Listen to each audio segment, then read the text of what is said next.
with your intellectual agility and your emotional availability and the kind of listening that you bring with those attributes that you have, you'll hear more and get more to use and have more change in your life than you ever could have imagined. Because not everything that you hear is spoon-fed, ready to use. Some of it is. Yeah. But the biggest breakthroughs you can ever have and the most value you'll ever get here are your intellectual agility, your emotional availability. You hear something from someone who looks, sounds, and has a business nothing like yours, and yet what they say is something you can repurpose, turn it 45 degrees, repurpose it, change it a little bit, and then you can slot it into what you do. And it's the biggest breakthrough you'll ever have here or maybe anywhere. And I don't join many groups, I'm not part of that. But this has been such a special 10-year journey, especially at the end of my career, to see how much you can learn by being connected to the right people who have the right mindset and the giving mindset, and you set that tone. I mean, that's why it is what it is, because that's how you are. So as much time as you spent with me, I've also spent with you. Yeah. I mean, we were at my house for 2 hours the other day talking about your upcoming presentation, and you really get to know somebody. And he's very complimentary to me, but I told Cherie, she came out to my ski lake, we were skiing this last weekend with his special lady, and I said, the 10 years I've known Joe, it's very different. The more I get to know him, the more I like him, and the more I respect him. And you know, with most people other than your significant other, that's not usually true in business or in relationships. The more you get to know somebody, the more you see the flaws. And the more I've seen the good in this guy, and it transfers to us as members. How many of you have not yet started utilizing AI in your life or in your business? Anyone? How many of you have? Okay, I'm just seeing if anyone didn't raise their hands. Michael Fishman, how are you using AI? Because I don't believe you. Is there, where did you ready? Okay, thanks, Mike. So tell us how your mastery of AI, how it's been. You got good vision. I'm not. You're not. I could talk about quite a few things, but that's not one of them. Gotcha. Okay. Yeah. And explain why. Just time, some sort of resistance, too old. What is it? What is the deal? The way my community is the Consumer Health Summit founder community. Right. And most of what I write to them about comes from me, and so not that I have the best voice in the world, but it is my voice. Yeah. And so I don't know about the effectiveness of that set of tools in preserving the voice of not just the sound of the voice, but the tone of writing that people are accustomed to, and the way that hospitality and the way that concepts are communicated. So I'm not certain about that yet. Yeah, gotcha. Okay, yeah. No, that's good. That's fair. Now that you got the thing, advice for new people in the group, how to get the most out of this? Because how many years has this been for you now? I think this is 13. 13 years. Yeah. Okay. Yeah. I can't. I'll tell you, slow learners with money are the best, even if it comes to AI. I can't make up my mind, so I just keep renewing. Right. But it has a lot to do with your book. I mean, two things. Number one, talk about things people have said before. I've said this before, and if you've heard it, hear it like you've never heard it before. Yeah. You know, with your intellectual agility and your emotional availability, and the kind of listening that you bring with those attributes that you have, you'll hear more and get more to use and have more change in your life than you ever could have imagined. Because not everything that you hear is spoon-fed, ready to use. Some of it is. Yeah. But the biggest breakthroughs you can ever have and the most value you'll ever get here are your intellectual agility, your emotional availability. You hear something from someone who looks, sounds, and has a business nothing like yours, and yet what they say is something you can repurpose, turn it 45 degrees, repurpose it, change it a little bit, and then you can slot it into what you do. And it's the biggest breakthrough you'll ever have here or maybe anywhere. Yeah. So it's a particular quality of listening that will enable you to find strategies and ways that you can win, ways that you can improve your business and your life. And a lot of the ways you improve your life have no value. They're priceless. in a relationship or something like your health or something like that. So that's the big thing. And then the other thing you've heard before, of course, is that when you have 70 or 80 givers in a room, a lot of people are receiving. If everybody showed up to get something, the value would decline completely. But when people all show up to give, a lot of people are gonna get something, and you're gonna get something you had no idea you could even get. Yeah. So thanks for the opportunity. No, thank you, thank you. And there, you know, I've actually, since I wrote the book, What's in It for Them, and it's really a book. Well, there's a lot of things I wanted to accomplish with the book, including documenting for myself, because I think it's funny when they ask authors, you know, why did you write this book? It's like, well, I just want to give back to the world, and I felt I've had so much success in my life, and I just want to share it with others. And but I know a lot of these people, and they just wrote the fucking book because it's a lead generator, so they can sell shit and make money. But they kind of leave that part out. And so there's nothing wrong with that. It's just when you try to pretend it's something that it's not, and it could be all of those things, right? And so I wrote the book because I wanted to figure out, I wanted to make a shit ton of money. No, actually, I give all the everything from that book goes to recovery work anyway. So that's me trying to act like I'm a philanthropist, by the way. Which, you know, people always say, you do so much great stuff in Genius Recovery, and I've been saying, like on podcasts when they ask me that, I go, it's not because I'm some angelic philanthropist or anything. It actually helps me with my recovery, because if I have to hold myself out, it makes it a lot harder to act out and do stuff when I hold myself in that position, which is one of the same reasons for Lean Life and all of the other stuff we do. There's actually strategic byproducts that come out of anything. And I think a lot of you are in the work that you do because, this is me saying it, not saying what it is, it kind of keeps you in check. I mean, how many of you, your business helps kind of give you some boundaries that if you weren't in that business, you would lose your shit, right? Yeah, I mean, I think that's true. You're very much in health and all this, right? So what I was going to say about Michael, I forgot. I was about to say something really profound, but I actually forgot what it was. So it'll come back. But in the meantime, I'm going to read the James Nestor quote, and then my weird brain will come right back to it. So let me see, yeah, because I pulled it up here. All right, so December 12th. And how many of you have ever read Breathe by James Nestor? Honest to God, it's one of the best health books I've ever read. It's so damn good. Oh, you put it up here. All right, let me just read it then.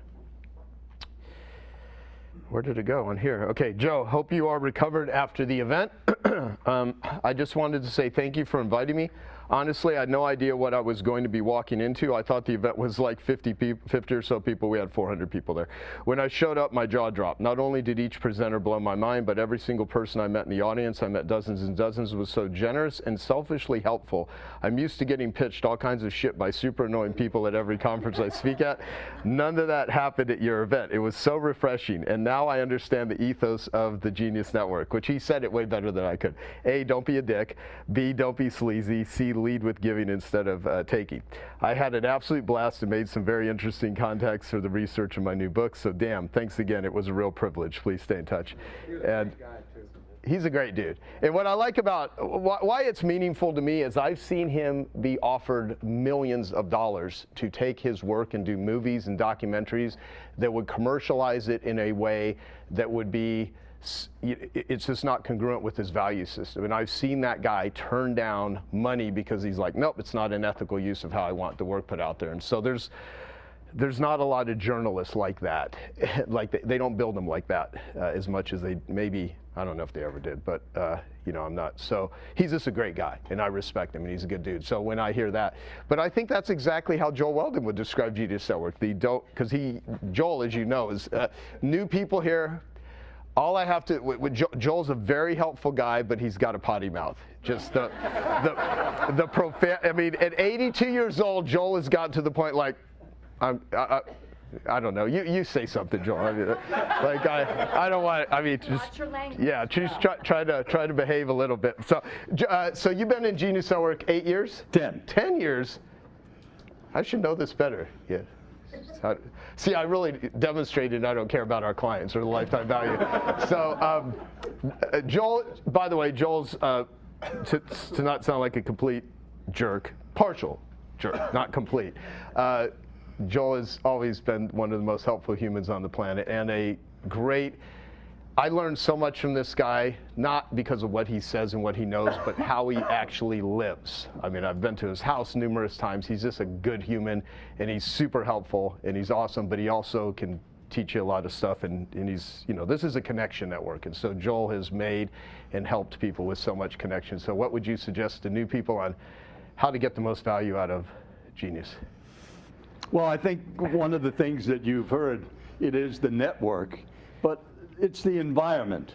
And it was so good having this gentleman all the way here from Scotland, because I remember the day he sat and you were sitting in that seat right over there when you told us that you were having an alcohol issue and that you were starting or had just started this 1 year without beer.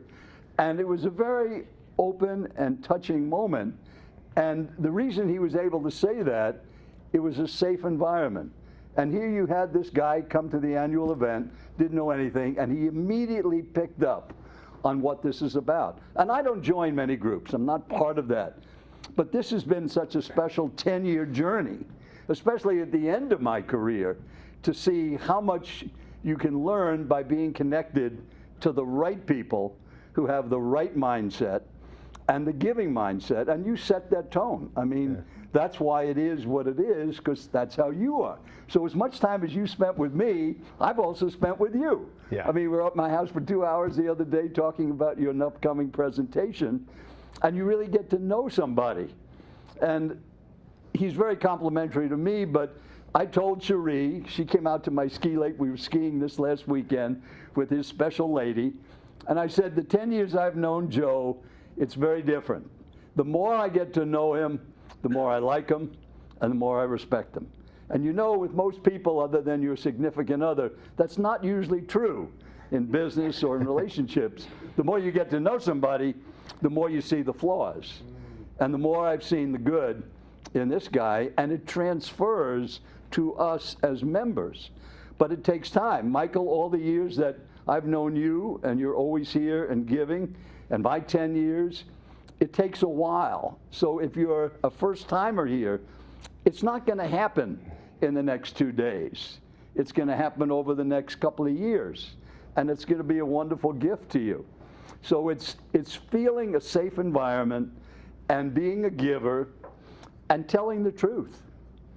And I do say some bad words. I'm going to say one right now. Darn it. I don't know if I've ever heard him cuss. It just really bothers me a lot. I was just corrected. I said the end of my career. I didn't mean that. I'm never retiring from what I do. But having done it for 40 years when I joined, and now 50 years standing here, I had a lot of experience. So I wasn't coming in here to figure out what I was going to do with my life. It just took it to a whole nother level. And my daughter's, Jenny is a member, and she's on the Zoom call right now. And my other daughter runs our business, so we have a wonderful family relationship. But they've seen more progress in me in the last 10 years because of this group and the exposure to AI and all the other things I never would have heard of. And Sindra, who's going to be speaking to you, is a member of the National Speakers Association. And she's going to see also how different this group is from most professional organizations that, in my opinion now, they're living in the dark ages compared to what we learn in this room. So you're in a great spot, and just trust people. It's really a very safe place.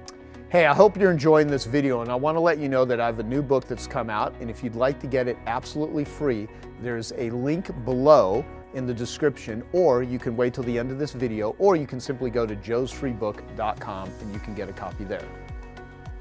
You know what I will say, I think the things to look for here is not just what to learn, but what to unlearn.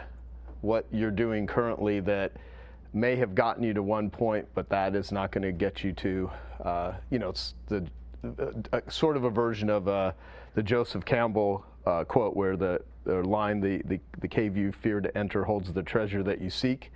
So this is a connection network. It is not just a mastermind. It started out as a mastermind, but I really think of it as a connection network. We will refer to this probably more that first year is foundation, second year is growth, third year is acceleration. If you are a highly driven person, you can accomplish many of those things in the span of a few weeks, a few months, a year. There's a lot to be said, though, with patience.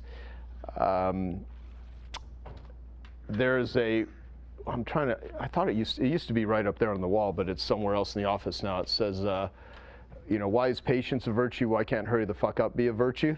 So those of you that are very driven are just like super impatient, and there is a time and a place where that is very valuable, where everyone's sitting around in their ass trying to make something happen. Those that act with urgency do. And there are times where you just can't force a seed to grow quicker than, you know, it's going to grow.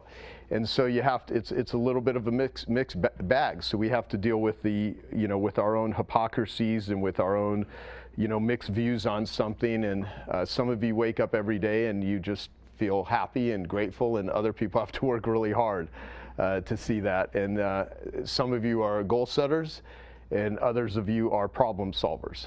I set goals, but I read a book years ago. I was talking about this at the last meeting called Stop Setting Goals. And it was a book about how half the people are problem solvers and the other half are goal setters. But I always, you know, set goals. I go to strategic coach. Dan always wants people to set goals. I set goals. I write goals. I frame them, though, as like in my mind as problems. How many of you would consider yourself problem solvers and not necessarily goal setters? How many of you consider yourself goal setters? Yeah. See, I mean, it's very interesting to think about that. So everyone shows up here with your ambitions, with your opportunities, with your problems, with your challenges, and that's pretty much what we do our best to have the group to help support you with that. Just because someone is here does not necessarily mean you should hire them. So you will have people in the room that have something to sell, because that would be like all of you, because you're all here because you have a business. So we do, to a certain, I was hiking with my buddy, Jay Jacobs, and he sold his last company for over $100 million. And he just joined like EO and YEO, and he's telling me about what he, you know, that he likes it and this sort of stuff. And I was like, he's telling me what he wants. So and I go, huh? I go, well, what? You know, I think Genius Network would probably help you with. He goes, I go, why haven't you joined Genius Network? And I'm like the worst salesperson for my own group, because I don't want to talk people into. And we're literally hiking Camelback Mountain while with another friend. This is like 2 or 3 days ago. And he's like, well, he goes, I don't really need more marketing right now because I sold my company. And he's like, thinks this is just a marketing group. And you know Jay, right, from Coach Brian? Mm-hmm. Yeah, and it just made me, it's like, oh wow, it's so funny, the perceptions. So I go, I must be doing a shitty job with the positioning and marketing outside of my own group. But when I've watched the amazing, and some of you in the room are on the videos, we have Manuel and Rakeem and Akara have recorded these great conversations with people starting in September and then in February, and some of you, and I've watched some of them, and there's so many that they're saying how they love the people in the group, how it's been so helpful, and it's really hard to explain what this group is outside to people, because they're like, there's several that are like, you don't even know what it is until you've been in it for a while. Susan Gilbert has this great explanation, because she was in for like a year, but she had never, because of COVID, had never come to an in-person meeting, and my team just kept on her, like, come and meet the people. Now she just loves it. But their entrepreneurship is really lonely and really isolating, not for everybody, and a lot of it has to do with who you are. But there, you know, is Susan online? If she's Susan, if you are willing to say anything, I would love to have you share, because what you shared in that video was just really valuable about how to look at getting the most out of Genius. Is she available to say? Okay. Yeah, I'm here. Hey, it was really interesting whenever I was at the annual meeting and I was called into the recording room. I was like a deer in a headlight. I was like, what? What? You know, what am I going to say? And then your team just recently sent me the video itself. And I was like, okay, well, that came together because what I said is that in the beginning, you are just kind of like feeling your way in the group and do I really belong here? And how am I going to interact? And then year two, you start to interact and you're like, okay, this is good. This is feeling better. But by year three, you're home. Yeah. I love that. Yeah, no. Thank you. Thank you. I mean, I could add to that, but I would probably diminish the usefulness of what she just said. Yeah, thank you.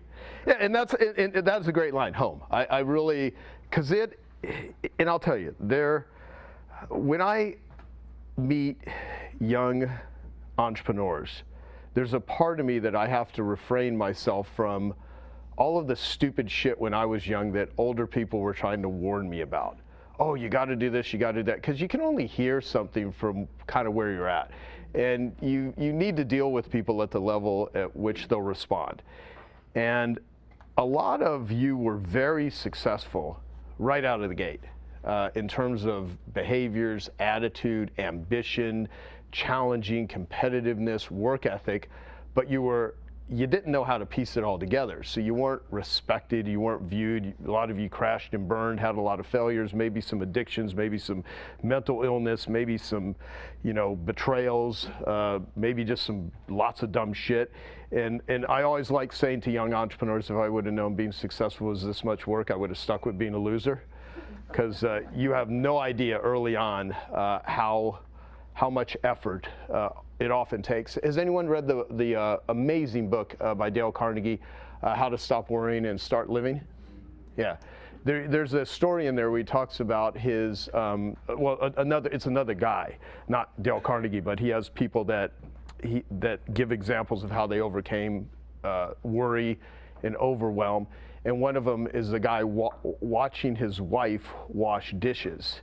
You remember that story? Where and correct me if I'm wrong, those of you that read the book, but the analogy he makes out of it is he was really stressed and he had so much work and so much overwhelm, but he said, well, if my wife would have looked at the lifetime of dishes she would have to wash, it would fill up, buildings. But the fact that you do it every day is how he started saying, well, this is the shit I have to do. There's this stuff you just have to clean up every day, and you do it consistently, and you keep it clean. And if you let it pile up, you let it pile up, you let it pile up, then it's overwhelming. But him watching his wife clean dishes, he reframed how he approached in his work, and that was his worry cure of just how to take things on, like quit trying to take it on. And so utilize the group, don't use it, don't use anyone. If you find someone trying to use you, we're going to do a tool in a little bit called ELF versus HAF. Who are the people and projects and things in your life that are easy, lucrative, and fun? And what are the things that are hard, annoying, lame, and frustrating? And that includes people. Me and Eunice were filling out a ELF tool, but then we're like, shit, we need to just show a blank version, because if I have to show who in my life is ELF, then that might be a little, it'll be one of those Jay Shetty moments where you call someone out and they're like, no, I didn't plagiarize and steal shit and make up the fact that I was not really a monk and all that sort of stuff. But we're gonna, has anyone seen the video, the little bit? No, it's funny, I've talked to the reporter that wrote the article on Guardian about Jay Shetty, and he's really wanted me to make statements and stuff, but I said off the record and stuff. But this guy's spent a year doing research on Jay Shetty and the story, which I don't know, it would be painful to spend that much time.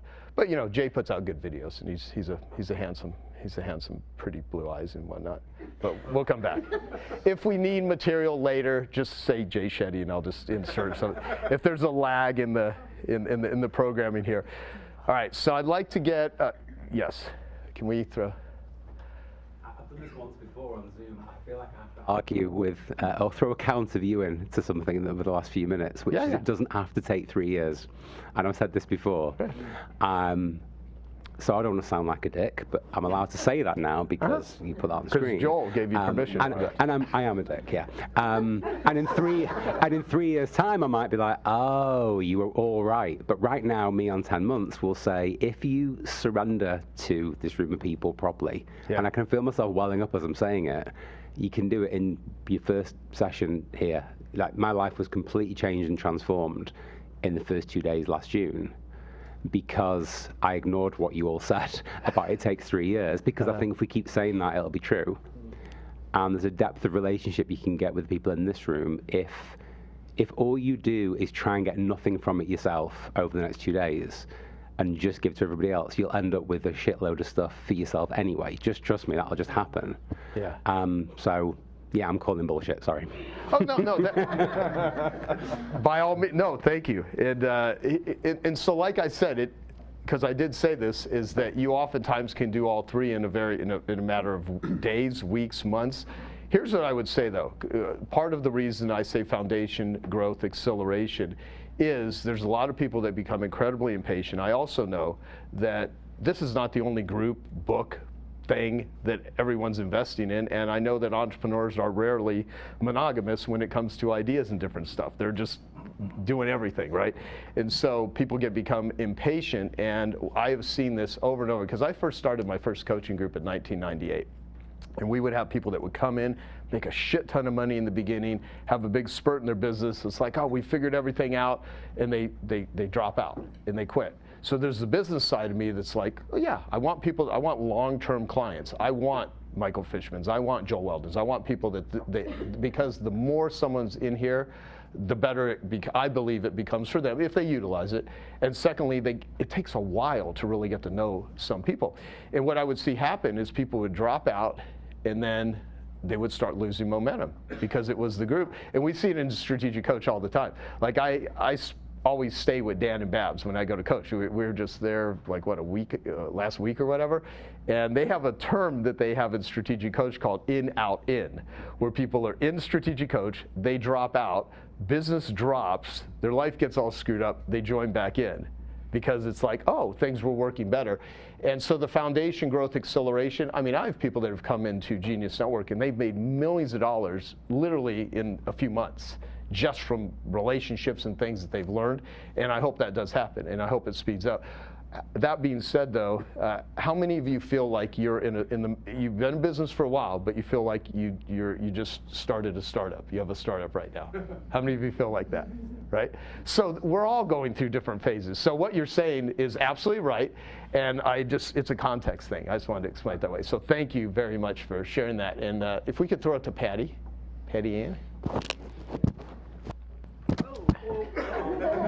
See the anger at Andy over there. Okay, so I just following up what you said, what Joel said, and what Joe just said. So for years, I was asked to join all these different kind of masterminds, like for years, because I'm old, right? So a lot of years, and and I would go when I was younger, and I'm originally from New York, right? So no, don't bullshit me. Like just stop with the bullshit. And I would go to these events, and I would go home and say, I need to take a shower. This felt so sleazy. I told Cameron that for the years he kept telling me to join. I'm like, no, I've tried those things. It's like so sleazy. And then at the right time, when I was ready to hear it, after years of different people, quality people telling me to join, that there was nothing in it for them, it truly was for me, I decided to pull the trigger. The year Joe goes on sabbatical and during COVID. Score, right? Classic me. So, and then people were saying, don't join, wait till Joe comes back. I'm like, no, I'm ready, right? I was ready. So to what you were saying, I think, and what Joel was saying, is to trust the people in the group. That's a hard thing for people to do because there's so much BS out there. But like Stephen M. R. Covey says, right, what's trust based on? Character and competency. If you're in this room, you are competent, no doubt, right? But there's a lot of competent assholes running around, like Wall Street's made of them. Yeah. So the trust factor, though, is the character. And the character here is undeniable, and it starts with the man standing up there. right? And there's no doubt, to the point where Joe is so trusting, like he'll tell you, he's lost like millions of dollars because he's too trusting, if there's such a thing. And there is such a thing, right? Because the takers know exactly who the givers are. But that's not what happens in this room. So depending upon where you are at the moment that you join Genius, you're ready. That's all I wanted to say. Thank you, thank you. Right. Annie? Okay, okay. Okay. I'm Annie, I'm a love coach, and I love the word trust because it has us in the middle. And I think the way you feel trust with another person is when they put at the center of the interaction primacy on the relationship. When the us is made primary and more important than your agenda or your outcome or your desire, the other person instantly trusts you. And so what I've noticed in this group, and of course it's because of the example you set, every interaction is optimizing for an increase in the intimacy and the connection, not an agenda. And I think if you just think about how delighted you are when someone asks you for support or advice on the thing you're good at, how it's such a joy to contribute, that's what everyone here is looking for with you. So, trust. Oh, thank you. And by the way, let me also say this too, because how many of you have ever committed a crime? I have. How many of you have ever lied through your teeth? I have. How many of you have ever probably fucked someone over? I've had. I don't wake up and say, I'm going to screw this person over, but when I was an addict, I was a shoplifter, I was stealing, I was dealing drugs. I've tried to make as many amends as I could throughout my life to people that I have hurt, except, like they say in 12 steps, except when to do so would injure yourself or others. So, you know, it's a mixed bag of stuff, but the thing is that I know what it feels like to have someone hurt you. And there's a part of me that has developed, I don't want to hurt people, intentionally or non-intentionally. Now, I will say things that people, you know, may find offensive. I think I'm pretty blunt. I have opinions. I try not to share opinions strongly if I don't feel I have a little bit of, or a lot of understanding and research on it, but I'm wrong a lot. And I'm a flawed human on so many different ways, and we all are, and anyone that thinks they're not, I mean, go sit in an open 12-step group and listen to people, and go into a very successful part of town and sit in an open 12-step group, and you will often see people that are very successful financially, very respected in the community, but you see the brokenness and you see the hurt and you see the pain, and through that, though, you know, like that Ram Dass line, you know, we're all just trying to walk each other home. So, you know, everybody, you know, Dr. Don Wood, I mean, I just got a message from a person who just had their life transformed with you like a few days ago. And Don has that great line where if you understood the atmospheric conditions of somebody's life, it would make sense why they are the way they are. You know, I mean, I was Harvey Weinstein's sober coach, you know, and I only say that because someone shot a video and it showed up on TMZ with me at the end of a dinner with this guy. All volunteer work, never took a penny from him, but I get asked to meet with people that are pretty, you know, messed up in some areas, and if people understood the atmospheric conditions of Harvey Weinstein's life, it would make sense how a guy like him became Harvey Weinstein, or any of these people, even people that I may talk shit about. You know, it doesn't excuse their behavior, it just gives some understanding to how we show up. So I believe, as an adult, the responsible thing to do is you can change the atmospheric conditions of your life. You can change the atmospheric conditions of your community by how you operate. And definitely do not surround yourself with yes people. If you do not have relationships in your life where they will call you out on your shit, and purposely put yourself in those situations too, especially when things are going well, because it's real easy to have an army of people that are around you and celebrating you when everything is really good. It's when things fall to pieces when you really see who the hell is going to stand by your side. Okay, I hope you found that video awesome and useful. So if you want to get a free copy of my book, I want you to click here. And if you want to watch some more videos that'll be useful and awesome, click here. Go ahead. They're over here. Do it now. Come on. Thank you. Watch them.